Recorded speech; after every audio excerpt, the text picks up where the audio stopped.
ಭಾರತ ಜಗತ್ತಿನ 4ನೇ ಅತಿ ದೊಡ್ಡ ಅರ್ಥವ್ಯವಸ್ಥೆಯಾಗಿ ಹೊರಹೊಮ್ಮಿದೆ. ಅಂದರೆ ಭಾರತ ಜಗತ್ತಿನಲ್ಲೇ ಅತ್ಯಂತ ಹೆಚ್ಚು GDP ಪ್ರಗತಿಯನ್ನು ಕಾಣ್ತಾ ಇರುವಂಥ ದೇಶ, ಆರ್ಥಿಕ ಪ್ರಗತಿಯನ್ನು ಕಾಣ್ತಾ ಇರುವಂಥ ದೇಶ. ಭಾರತ ಈಗ ಜಪಾನನ್ನು ಹಿಂದಿಕ್ಕಿದೆ. ಅಂದರೆ ಟೆಕ್ನಾಲಜಿ, ಸೈನ್ಸ್ ಈ ವಿಚಾರದಲ್ಲಿ ಅತ್ಯಂತ ವೇಗವಾಗಿ ಮುನ್ನುಗ್ತಾ ಇರುವಂಥ ಜಪಾನನ್ನು ಹಿಂದಿಕ್ಕಿದೆ. ಭಾರತದ ಮುಂದಿರುವಂಥದ್ದು ಇನ್ನು 3 ರಾಷ್ಟ್ರಗಳು, ಒಂದು ಜರ್ಮನಿ, ಇನ್ನೊಂದು ಚೀನಾ, ಇನ್ನೊಂದು ಅಮೆರಿಕ. ಹಾಗಾದರೆ ಭಾರತ ನಿಜಕ್ಕೂ ಸೂಪರ್ ಪವರ್ ಆಗುವತ್ತ ಮುನ್ನುಗ್ತಾ ಇದೆಯಾ? ಭಾರತಕ್ಕೆ ತನ್ನ ಮುಂದಿರುವಂಥ ಜರ್ಮನಿಯನ್ನು ಹಿಂದಿಕ್ಕೋದಕ್ಕೆ ಇನ್ನೆಷ್ಟು ಸಮಯ ಬೇಕು? ನಿಜಕ್ಕೂ ಈ ಅರ್ಥವ್ಯವಸ್ಥೆಯಲ್ಲಿ ಭಾರತ 4ನೇ ಸ್ಥಾನಕ್ಕೆ ಬಂದಿದೆ ಅಂತ ಹೇಳಿದರೆ ಅದು ಇಡೀ ದೇಶದ ಅಭಿವೃದ್ಧಿನ, ದೇಶದ ಜನರಿಗೆ ಇದರಿಂದ ಬಹಳ ದೊಡ್ಡ ಸಕ್ಸಸ್ಸು, ಬಹಳ ದೊಡ್ಡ ವೇಗ ಸಿಗುತ್ತಾ?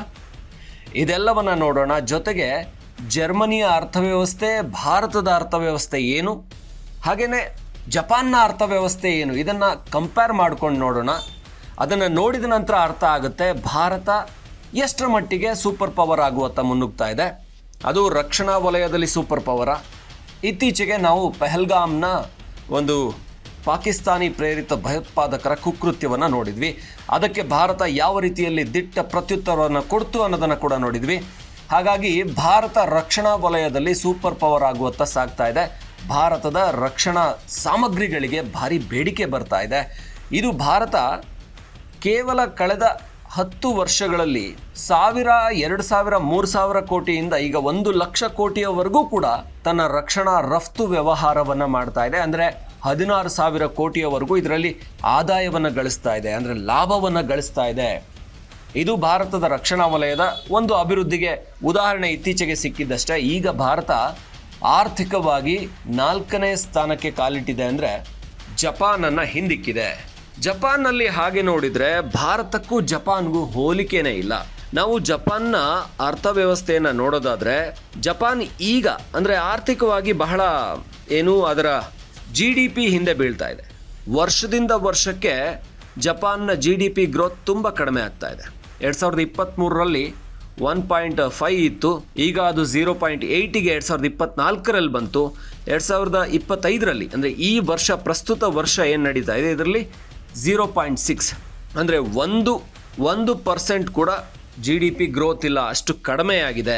ಅದಕ್ಕೆ ಭಾರತವನ್ನು ಕಂಪೇರ್ ಮಾಡಿದರೆ ಭಾರತದ GDP ಗ್ರೋತ್ ಇದೆಯಲ್ಲ, ಭಾರತದ್ದು ಕಡಿಮೆ ಆಗಿದೆ ಕಂಪೇರ್ ಟು ಲಾಸ್ಟ್ 2 ಇಯರ್ಸ್. ಆದರೆ ಈಗ ಭಾರತದ GDP ಗ್ರೋತ್ ಇರುವಂಥದ್ದು 6.4. ಅಂದರೆ 2023ರಲ್ಲಿ ಭಾರತದ GDP ಗ್ರೋತ್ ಇದ್ದಿದ್ದು 8.2 ಇತ್ತು, 2024ರಲ್ಲಿ 7.2, 2025ರಲ್ಲಿ ಅದು 6.4 ಅಂದರೆ 6.4ರಲ್ಲಿದೆ ಭಾರತದ GDP ಗ್ರೋತ್. ಇದು ಸದ್ಯ ಬೇರೆ ರಾಷ್ಟ್ರಗಳಿಗೆ ಹೋಲಿಸಿದರೆ ಭಾರತದ್ದೇ ಅತ್ಯಂತ ಹೆಚ್ಚು. ಅಂದರೆ ಅಮೆರಿಕಾಗೆ ಹೋಲಿಸಿದ್ರು ಕೂಡ, ನೀವು ಜರ್ಮನಿಗೆ ಹೋಲಿಸಿದ್ರು ಕೂಡ ಭಾರತದ GDP ಗ್ರೋತ್ ಇಲ್ಲಿ ಹೆಚ್ಚಾಗಿದೆ. ಅದು ಭಾರತವನ್ನು ಜಪಾನನ್ನು ಹಿಂದಿಕ್ಕೋದಕ್ಕೆ ಮುಖ್ಯ ಕಾರಣ. ಹಾಗಂತ ಭಾರತ ಜಪಾನ್ ಒಂದೇನಾ, ಹೋಲಿಕೆನಾ ಇವೆರಡೂ ಕೂಡ ಅಂದರೆ ಖಂಡಿತ ಹೋಲಿಕೆ ಅಲ್ಲ. ಜಪಾನ್ನ ಜನಸಂಖ್ಯೆ 12 ಕೋಟಿ ಅಷ್ಟೇ. ಭಾರತದ 10% ಕೂಡ ಇಲ್ಲ ಜಪಾನ್ನ ಜನಸಂಖ್ಯೆ. ಭಾರತದ ಜನಸಂಖ್ಯೆ 140 ಕೋಟಿ ದಾಟಿ 150 ಕೋಟಿಗೆ ಹೋಗ್ತಾ ಇದೆ.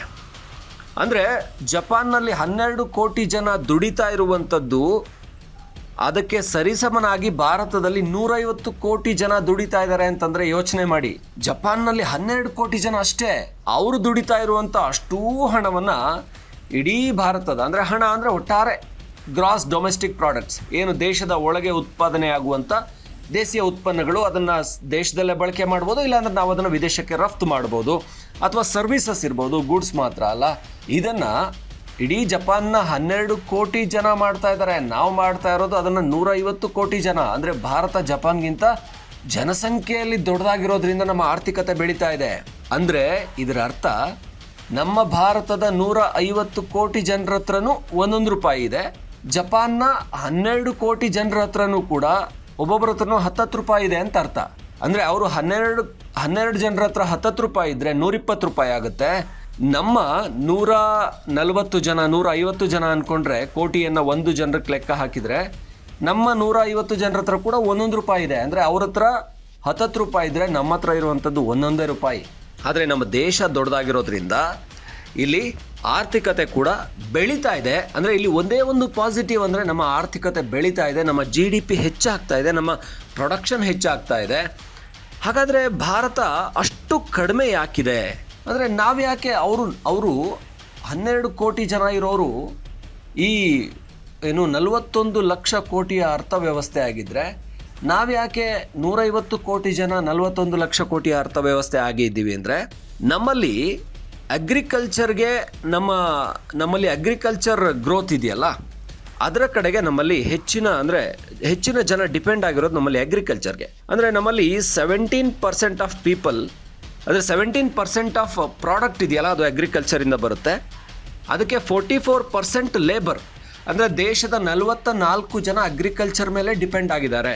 ಇನ್ ರಿವರ್ಸ್ ಅಲ್ಲಿ ಜಪಾನ್ನಲ್ಲಿ ನೋಡಿದಾಗ ಅಲ್ಲಿ 1% ಮಾತ್ರ ಅಗ್ರಿಕಲ್ಚರಿಂದ GDP ಬರುತ್ತೆ. ಅಲ್ಲಿ ಡಿಪೆಂಡ್ ಆಗಿರುವಂಥದ್ದು ಓನ್ಲಿ 3% ಮಾತ್ರ. ಅಂದರೆ ಉಳಿದಂಥ 97% ಆಫ್ ಪಾಪ್ಯುಲೇಷನ್ ಇದೆಯಲ್ಲ ಅದು ಡಿಪೆಂಡ್ ಆಗಿರೋದು ಅದು ಸರ್ವಿಸಸ್ ಆ್ಯಂಡ್ ಇಂಡಸ್ಟ್ರಿ ಮೇಲೆ. ಇಲ್ಲಿ ಭಾರತದ್ದು ಕೃಷಿ ಮೇಲೇ 44% ಜನ ಡಿಪೆಂಡೆಂಟ್ ಆಗಿದ್ದಾರೆ. ಆದರೆ ಆ ಕೃಷಿಯಿಂದ ಬರ್ತಾ ಇರುವಂಥ ಆದಾಯ ಮಾತ್ರ 17%. ಅಂದರೆ ಅರ್ಧಕ್ಕರ್ಧ ಜನ ಮಾಡ್ತಾ ಇರೋದು ಕೃಷಿಯನ್ನೇ, ಆದರೆ ಅದು 17% ಆದಾಯವನ್ನು ಮಾತ್ರ ಕೊಡ್ತಾ ಇದೆ. ಆದರೆ ಅಲ್ಲಿ ಕೇವಲ 3% ಜನ ಡಿಪೆಂಡ್ ಆಗಿದ್ದಾರೆ, ಅದು 1% ಆದಾಯನ ಕೊಡ್ತಾ ಇದೆ. ಅಲ್ಲಿ ಇಂಡಸ್ಟ್ರಿ 26% ಆದಾಯ ಕೊಡ್ತಾ ಇದ್ರೆ ಅದಕ್ಕೆ 24% ಲೇಬರ್ ಫೋರ್ಸ್ ಇದೆ, ಅಂದರೆ ಕಾರ್ಮಿಕರು ಕೆಲಸ ಮಾಡ್ತಾ ಇದ್ದಾರೆ. ನಮ್ಮಲ್ಲಿ ಅದಕ್ಕೆ ಕಂಪೇರ್ ಮಾಡಿದರೆ ಇಲ್ಲಿ 27% ಇಂಡಸ್ಟ್ರಿ ಆದಾಯ ಕೊಟ್ಟರೆ ಅದಕ್ಕೆ 25% ಲೇಬರ್ ಇಂಡಸ್ಟ್ರಿಗೋಸ್ಕರ ಕೆಲಸ ಮಾಡ್ತಾ ಇದ್ದಾರೆ. ಇದು ದೊಡ್ಡ ಅಂದರೆ ಹೊಡೆತ ಎಲ್ಲಿ ಬರುತ್ತೆ ಅಂದರೆ 44% ಕೃಷಿ ಕೆಲಸವನ್ನೇ ಮಾಡ್ತಾ ಇದ್ದಾರೆ, ಆದರೆ ಅದರಿಂದ ಬರ್ತಾ ಇರುವಂಥ ಆದಾಯ 17%. ಅಲ್ಲಿ ಕೃಷಿಗೆ ಕೇವಲ 1% ಆದಾಯ ಬರ್ತಾ ಇದೆ, ಕೇವಲ 3% ಜನ ಕೃಷಿಗಾಗಿ ಕೆಲಸ ಮಾಡ್ತಾ ಇದ್ದಾರೆ. ಉಳಿದ 97% ಜನ ಸರ್ವಿಸ್ ಸೆಕ್ಟರ್ ಮೇಲೆ, ಇಂಡಸ್ಟ್ರಿ ಮೇಲೆ ಕೆಲಸ ಮಾಡ್ತಾ ಇದ್ದಾರೆ, ಅವರಿಂದ ಹೆಚ್ಚಿನ ಆದಾಯ ಬರ್ತಾ ಇದೆ. ಇದು ಬಹಳ ಪ್ರಮುಖವಾಗಿರುವಂಥ ಕಂಪ್ಯಾರಿಸನ್. ಇನ್ನು ಜರ್ಮನಿಯನ್ನು ನೋಡ್ತಾ ಹೋದರೆ ಜರ್ಮನಿ ಕೂಡ ಯಾವುದೇ ರೀತಿಯಲ್ಲಿ ಭಾರತಕ್ಕೆ ಕಂಪೇರ್ ಮಾಡುವ ರೀತಿಯಲ್ಲಿ ಇಲ್ಲ. ಜರ್ಮನಿಯ ಪಾಪ್ಯುಲೇಷನ್ ಇರುವಂಥದ್ದು 8.5 ಕೋಟಿ. ಜರ್ಮನಿ ಪಾಪ್ಯುಲೇಷನ್ 8.5 ಕೋಟಿ ಇದ್ದರೆ ಅಲ್ಲಿನ ತಲಾ ಆದಾಯ 48 ಲಕ್ಷ ಇದೆ. 48 ಲಕ್ಷ ಅಂದಾಜು ಆಸುಪಾಸ್ 48 ಲಕ್ಷ. ಭಾರತದ ತಲಾ ಆದಾಯವನ್ನು ನೀವು ಕೇಳಿದರೆ ಬೆಚ್ಚಿ ಬೀಳ್ತೀರಾ. ಬರೀ 1,88,000. 8 ಲಕ್ಷ ಎಲ್ಲಿ, 1,80,000 ಎಲ್ಲಿ? ಅಥವಾ ಜಪಾನ್ದು ಕೇಳಿದ್ರೆ ನೀವು, ಜಪಾನ್ ಕೂಡ ಹೆಚ್ಚು ಕಡಿಮೆ 50 ಲಕ್ಷ ತಲಾದಾಯದಲ್ಲಿದೆ. ಅಂದರೆ ಒಬ್ಬ ವ್ಯಕ್ತಿ 50 ಲಕ್ಷ ರೂಪಾಯಿ ಆದಾಯವನ್ನು ಸಂಪಾದಿಸ್ತಾನೆ ಆನ್ ಆನ್ ಆವ್ರೇಜ್. ಇದನ್ನೇ ಹೇಳ್ತಾ ಇರುವಂಥದ್ದು. ಭಾರತದ 90% ಹಣ ಏನಿದೆ ಅದು 10% ಶ್ರೀಮಂತರ ಬಳಿ ಇದೆ. ಅದೇ 10% ಹಣ ಇದೆಯಲ್ಲ ಅದು 90% ಬಡವರ ಬಳಿ ಇದೆ. ಇಲ್ಲಿ ಹಾಗಾದರೆ ಭಾರತ ಬಹಳ ಬಡತನದಲ್ಲಿ ಇದೆಯಾ? ಇಲ್ಲ, ಭಾರತ ಬಡತನದಿಂದ ಹೊರಗೆ ಬರ್ತಾ ಇದೆ. ಅದನ್ನು ಕೂಡ ಇತ್ತೀಚೆಗಿನ UN ರಿಪೋರ್ಟ್ಸ್ ಹೇಳ್ತಾ ಇದ್ದಾವೆ. 2023ರಲ್ಲಿ ಭಾರತ 41.5 ಕೋಟಿ ಜನರು ಕಡು ಬಡತನದಿಂದ ಹೊರ ಬಂದಿದ್ದಾರೆ. 15 ವರ್ಷದಲ್ಲಿ, ಅಂದರೆ 15 ವರ್ಷದಲ್ಲಿ 41 ಕೋಟಿ ಜನ ಕಡು ಬಡತನದಿಂದ ಹೊರಗೆ ಬಂದು, ಅಂದರೆ ಬಿಲೋ ಪೋವರ್ಟಿ ಲೈನಿಂದ ಹೊರಗೆ ಬಂದು ಪೋವರ್ಟಿ ಲೈನ್ ಅಥವಾ ಅದಕ್ಕಿಂತ ಮೇಲ್ ಬಂದಿದ್ದಾರೆ. ಇನ್ನು ಕೇವಲ 10 ವರ್ಷಗಳಲ್ಲಿ ಅಂದಾಜು 37 ಕೋಟಿ ಜನ ಈ ಕಡು ಬಡತನದಿಂದ ಹೊರಗೆ ಬರೋಕ್ಕೆ ಸಾಧ್ಯ ಆಗಿದೆ. ಬಹಳ ಮುಖ್ಯವಾಗಿ ಇಲ್ಲಿ ಕೇವಲ ಅಷ್ಟು ಮಾತ್ರ ಅಲ್ಲ, ಎಲ್ಲ ಕ್ಷೇತ್ರಗಳಲ್ಲಿ ಕೂಡ ಭಾರತ ಪ್ರಗತಿಯನ್ನು ಸಾಧಿಸ್ತಾ ಇದೆ. ಹಸಿವು ಮತ್ತು ಬಡತನದಿಂದ ಬಳಲುವವರ ಸಂಖ್ಯೆ 2005-6ರಲ್ಲಿ 44% ಇತ್ತು.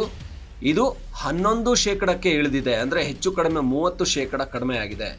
ಶಿಶು ಮರಣ ಪ್ರಮಾಣ ಇತ್ತಲ್ಲ, ಇದು 4.5%ದಿಂದ 1.5%, ಅಂದರೆ ಹೆಚ್ಚು ಕಡಿಮೆ 30% ಇದು ಕೂಡ ಕಡಿಮೆ ಆಗಿದೆ. ಇನ್ನು ಈ ಶುಚಿಯಾದ ನೀರು, ಶುದ್ಧ ಕುಡಿಯುವ ನೀರು ಸಿಗದೇನೆ ಪರದಾಡ್ತಾ ಇದ್ದವರು, ಆ ಒಂದು ಒಳ್ಳೆಯ ಶೌಚಾಲಯ ಇಲ್ಲದೆ ಈ ಒಂದು ಸಮಸ್ಯೆಗೆ ಸಿಕ್ಕಾಕೊಂಡಿದ್ದವರು, ಯಾವಾಗ ನರೇಂದ್ರ ಮೋದಿ ಸ್ವಚ್ಛ ಭಾರತ್ ಮಾಡಿದ್ರು ಅದಾದ ನಂತರ 50%ದಿಂದ ಅರ್ಧಕ್ಕರ್ಧ ಜನ ಒಳ್ಳೆಯ ಶೌಚಾಲಯ, ಒಳ್ಳೆಯ ನೀರಿಲ್ಲದೆ ಒದ್ದಾಡ್ತಾ ಇದ್ರು. ಅದು 11% ಇಳಿದಿದೆ. ಅಂದರೆ ಅದು ಹೆಚ್ಚು ಕಡಿಮೆ ದೊಡ್ಡ ಪ್ರಮಾಣದಲ್ಲಿ ಕಡಿಮೆ ಆಗಿದೆ.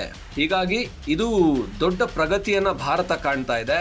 ಇದರಿಂದ ಭಾರತ ಅಭಿವೃದ್ಧಿಯತ್ತ ಹೋಗ್ತಾ ಇದೆ. ಆದರೆ ಜನಸಂಖ್ಯೆ ಬಹಳ ಹೆಚ್ಚಿರೋದ್ರಿಂದ, ಇಲ್ಲಿ ಒಂದೇ ಒಂದು ಕಾರಣ, ಜನಸಂಖ್ಯೆ ಅತ್ಯಂತ ಹೆಚ್ಚು ಕಂಪೇರ್ ಟು ಜರ್ಮನಿ. ನಮ್ಮದು ಅವರ ಒಂದು 15 ಪಟ್ಟು, ಒಂದು 20 ಪಟ್ಟು ಜನಸಂಖ್ಯೆ ಇದೆ, ಹೆಚ್ಚು ಕಡಿಮೆ 15ಕ್ಕಿಂತ ಜಾಸ್ತಿ ಪಟ್ಟು. ಇನ್ನು ಜಪಾನ್ ಕಂಪೇರ್ ಮಾಡಿದರೆ ಅದಕ್ಕಿಂತ ಒಂದು ಒಂದು 10%ಗಿಂತ ಜಾಸ್ತಿ ಇದೆ. 10-12% ಜನಸಂಖ್ಯೆ ಇರುವಂಥದ್ದು. ಹಾಗಾಗಿ 10-12 ಪಟ್ಟು ಜನಸಂಖ್ಯೆ ಇರುವಂಥದ್ದು. ಅವ್ರದ್ದು 12 ಕೋಟಿ ಆದರೆ ನಮ್ಮ 150 ಕೋಟಿ. ಈ ಜನಸಂಖ್ಯೆಯನ್ನು ಸಾಕೋದಿದೆಯಲ್ಲ, ಇದು ಕಷ್ಟನೇ. ಕೊರೋನಾದಂಥ ಒಂದು ಮಹಾಮಾರಿ ಬಂದಾಗ 80 ಕೋಟಿ ಜನರಿಗೆ ಉಚಿತ ರೇಷನ್ ಕೊಡಬೇಕು ಅಂದರೆ, ಅಥವಾ 100 ಕೋಟಿ ಜನರಿಗೆ ಉಚಿತ ಚುಚ್ಚುಮದ್ದು ಕೊಡಬೇಕು, ಇಂಜೆಕ್ಷನ್ ಕೊಡಬೇಕು ಅಂದರೆ ಅದನ್ನು ನಿಭಾಯಿಸೋದು ಕಷ್ಟ ಆಗುತ್ತೆ. ಆದರೆ ಜಪಾನ್, ಜರ್ಮನಿ ಅಂಥ ದೇಶಗಳಿಗೆ ಇದು ಸುಲಭ. ಆದರೆ ಪಾಸಿಟಿವ್ ಅಂದರೆ ಭಾರತ ಇನ್ನು ಕೇವಲ 2ರಿಂದ 2.5 ವರ್ಷಗಳಲ್ಲಿ ಜರ್ಮನಿಯನ್ನು ಕೂಡ ಹಿಂದಿಕ್ಕಿ 3ನೇ ಆರ್ಥಿಕತೆ ಆಗುತ್ತೆ ಜಗತ್ತಲ್ಲಿ ಅನ್ನುವಂಥದ್ದನ್ನು ನೀತಿ ಆಯೋಗ ಹೇಳ್ತಾ ಇದೆ. ಅಥವಾ ಒಟ್ಟಾರೆ ಈ ಆರ್ಥಿಕ ಬೆಳವಣಿಗೆಯನ್ನು ನೋಡಿದರೆ ಹೇಳ್ಬೋದು, ಭಾರತ ಜರ್ಮನಿಯನ್ನು ಕೂಡ ಈ ನರೇಂದ್ರ ಮೋದಿ ಅವಧಿಯಲ್ಲೇ ಹಿಂದಿಕ್ಕುತ್ತೆ.